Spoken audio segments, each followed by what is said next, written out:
Namaste. I, Xavier Vijay Tripathi. I am working as an assistant professor in the Department of Humanities and Social Science under the Faculty of Education and Methodology. आज जो मैं topic discuss करने जा रहा हूँ आपसे, वो topic है नादिर शाह। नादिर शाह एक ऐसी शख्सियत जो दुनिया के इतिहास में अपना नाम स्वर्णिम अक्षरों में लिखा के जा चुका है। वो नादिर शाह पढ़ने का रीज़न ये है क्योंकि नादिर शाह ही वो व्यक्ति था जिसने भारत की पूरी अस्मिता को लूट के लेके चला गया। मुग़लों द्वारा अर्जित की गई 350 वर्षों में जो भी संपत्ति उन्होंने अर्जित की वो एक पल भर में लूट के चला गया। भारत आया और ऐसा नरसंहार मचाया कि आज भी अगर हम उस दृश्य को इमेजिन करें तो हो सकता है कि आपका हृदय द्रवित हो जाए। नादिर शाह एक ऐसी शख्सियत जो एक आम परिवार से था, या यूँ कहें कि वह एक दास था, और दास से ईरान का नेपोलियन कहलाना एक बहुत बड़ी बात है। यही देखना है कि ये दास से लेके नेपोलियन कहलाने तक की जो उसकी जर्नी है, साथ ही वह भारत पे जो आक्रमण करता है और उसके क्या परिणाम निकलते हैं, यही सब आज इस टॉपिक में हम डिस्कस करेंगे।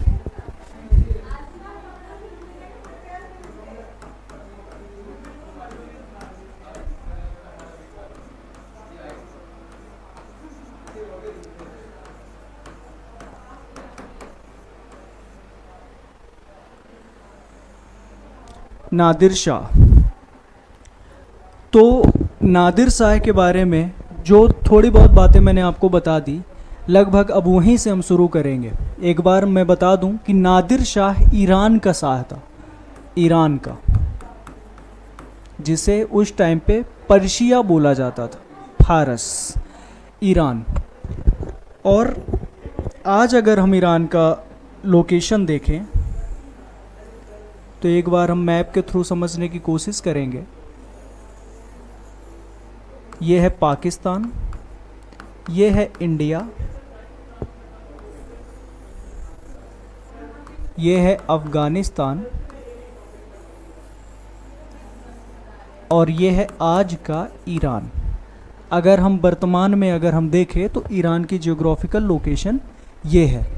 यहीं पर उत्तरी ईरान के एक कबीलाई क्षेत्र में या फिर एक पहाड़ी क्षेत्र में, उस पहाड़ का नाम था अल्लाह अकबर। अल्लाह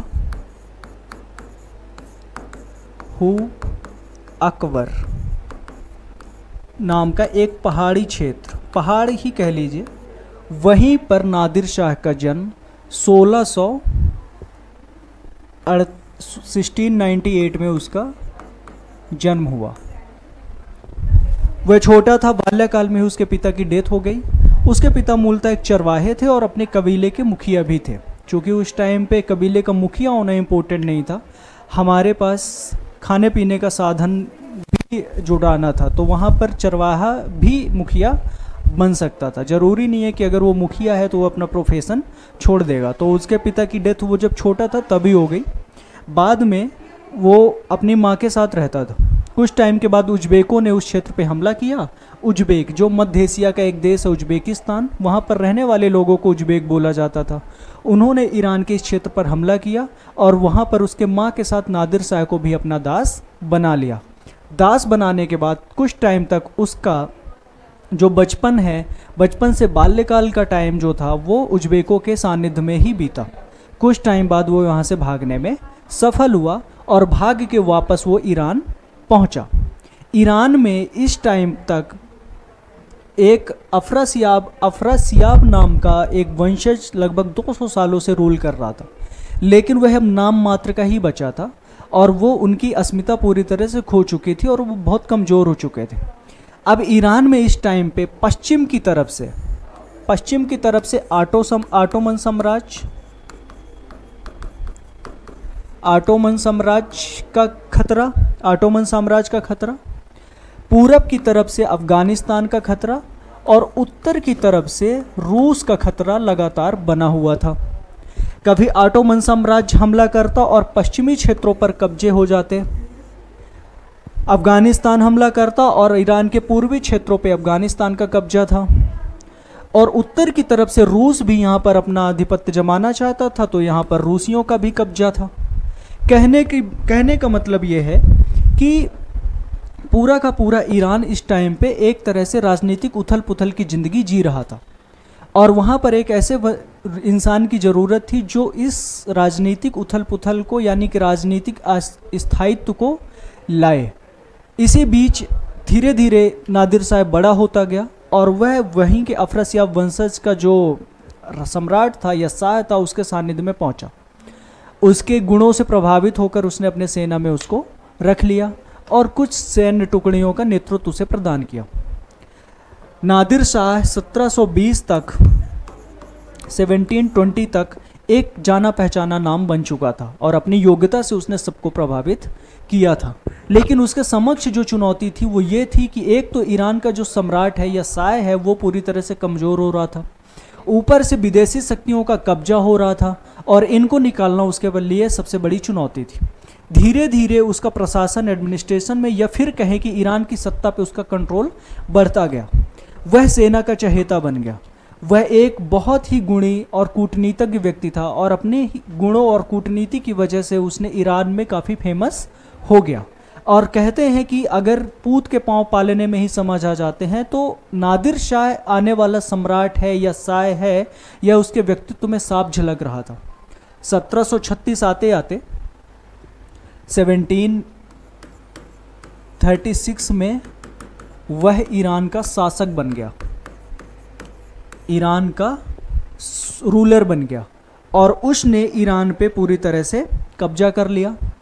अब उसके सामने जो चुनौती थी वो ये थी कि जो विदेशी शक्तियां हैं इनको बाहर निकाले और ईरान को शक्तिशाली बनाए। ये तभी संभव है जब नादिर शाह के पास एक बड़ी सेना हो, और बड़ी सेना के लिए धन की ज़रूरत है। उसने वहाँ पर विदेशियों को बाहर निकालने के लिए ईरानियों को मोटिवेट किया, उनके इतिहास को याद दिलाया और उसने एक सेना बनानी शुरू की। सेना बनाकर उसने 1737 में अफगानियों को खदेड़ दिया। अफगानियों को देश से बाहर निकालने में उसे सफलता प्राप्त हुई। 1738 में उसने ऑटोमन साम्राज्य को हरा दिया और 1738-39 में ही उसने रूसियों को भी हराने में सफलता प्राप्त कर ली। इस तरह से हम देखेंगे कि कुछ ही समय में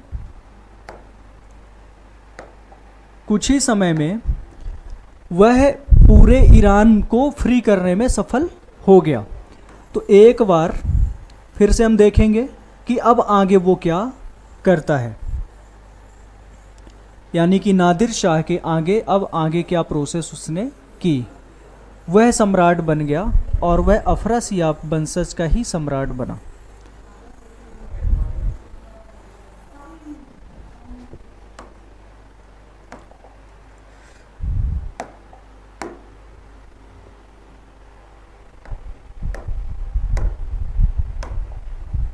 अफरासियाब वंशज का ही वो सम्राट बना। अब उसे लगातार युद्ध कर रहा था और युद्धों से उसने 3 विदेशी शक्तियों को देश से बाहर निकाल दिया और ईरानियों को जोड़ के उसने एक ईरान साम्राज्य का निर्माण किया। लगभग 3 वर्ष ही हुए थे और उसकी सेना दुनिया की महानतम सेनाओं में शुमार होने लगी। महानतम कहने का मतलब ये नहीं है कि वह सिर्फ ईरान की बहुत बड़ी सेना थी या फिर एशिया की बहुत बड़ी सेना थी, बल्कि यूरोप में भी उसकी सेना की बराबरी करने वाली सेनाएं अब नहीं थी। उसने इतनी बड़ी सेना बना ली थी और उस सेना को चलाने के लिए चूंकि लगातार युद्ध हो रहे थे और युद्धों में पैसे खर्च हो रहे थे, धन लग रहा था, तो धीरे धीरे ईरान का जो खजाना था वो खाली भी होता जा रहा था। इसलिए सेना को और ईरान के साम्राज्य को चलाने के लिए उसे धन की ज़रूरत थी। उसने ये सुन रखा था कि भारत, जहाँ पर मुगलों का शासन था, वो आर्थिक रूप से अत्यंत सशक्त और शक्तिशाली था। यहाँ पर मुगलों ने लगभग 350 वर्षों से रूल किया था और अथाह धन संपदा इकट्ठी कर रखी थी। उसे दिल्ली की राजनीतिक उथल पुथल के बारे में पता था और वह यह भी जानता था कि जो मुग़ल बादशाह मोहम्मद शाह है वह रंगीले प्रकृति का है। वह सिर्फ मदिरा और अप्सराओं से घिरा रहता है, नृत्य संगीत से घिरा रहता है, उसे युद्ध और राजनीति और कूटनीति से कोई मतलब नहीं है। इसलिए उसने इस अव्यवस्था का फायदा उठाने की सोची और भारत की तरफ चला। वह 1739 में अफगानिस्तान पहुंचा। 1739 में अफगानिस्तान पहुंचा। अफगानिस्तान के कंधार से लेके ये एरिया मुगलों का एरिया कहलाता था। ये एरिया मुगलों का एरिया कहलाता था।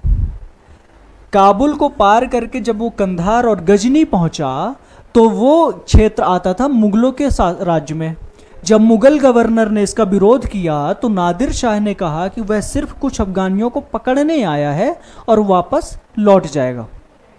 वह आगे चल के गजनी को जीतता हुआ पेशावर को जीता, मुल्तान को जीता और पहुंच गया लाहौर, और लाहौर में भी उसने कत्लेआम मचाया और लगभग आधे पंजाब में उसका कब्जा हो गया।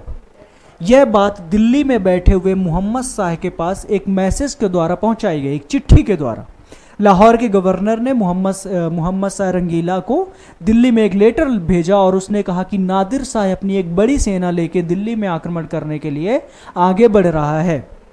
जब यह मैसेज लेके एक मैसेंजर उसके पास पहुंचा तब वह नृत्य संगीत और मदिरा में डूबा हुआ था और अपने कक्ष में था और जनानियों के साथ नृत्य और संगीत का आनंद ले रहा था।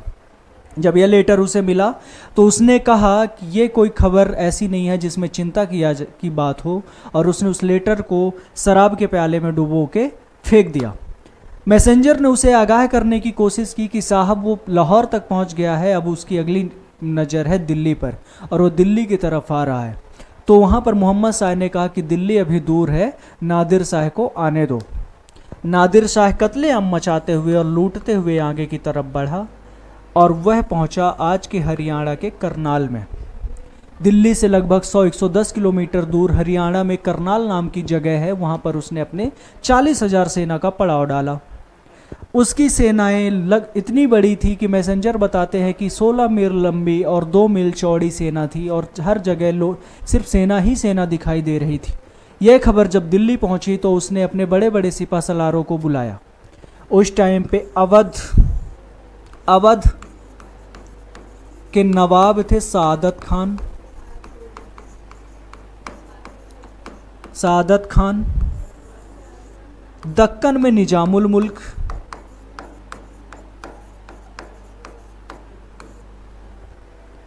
दिल्ली में जो उसका सेनापति था वो था राह ए दौरा और कमरुद्दीन खान। ये 4-5 सिपा सलारों के साथ वो 80,000 यानी कि नादिर शाह से दुगनी सेना लेके करनाल की तरफ मोहम्मद शाह बढ़ा। दोनों की सेनाएं आमने सामने हुई और ये युद्ध सिर्फ 3 घंटे ही चला। 3 घंटे में ही ये युद्ध समाप्त हो गया। सेना बड़ी होना इम्पोर्टेंट नहीं है, सेना कितनी प्रशिक्षित है, अपने देश के लिए मर मिटने की कितनी लालसा है, कितनी ललक है और कितनी मोटिवेटेड है, यह इम्पोर्टेंट है। तो ये इसके बाद आगे कंटिन्यू करेंगे ये टॉपिक, चूँकि समय का अभाव था तो अब करनाल के युद्ध से लेके आगे का हम बाद में इसको कंटिन्यू करेंगे। धन्यवाद।